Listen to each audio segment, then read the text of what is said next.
Happy new year to all. আমার নতুন কিচেনের ডেকোরেশনের জন্য কিছু প্রোডাক্ট আমি পারচেস করেছি, সেগুলোই তোমাদের সাথে শেয়ার করব। আর প্রাইস এবং পিকচার ওপরেই দিয়ে দিচ্ছি, ভালো লাগলে তোমরা মিশো থেকে বাই করতে পারো।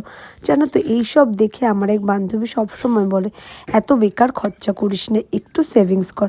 জানি saving is the most important of the part, but নিজের শখকে কম্প্রোমাইজ করে না। কিন্তু এর দ্বারা শিখেছি জানো তো কি, যে তোমার ভালো খারাপটা যেই বন্ধু মুখের ওপরে বলবে সেই তোমার জেনুইন বন্ধু। আর যদি ফেক পিপল পাও, তাহলে এরকমভাবে বাস্কেটটার মতো 365 তোমার লাইফটাও ঘুরে যাবে।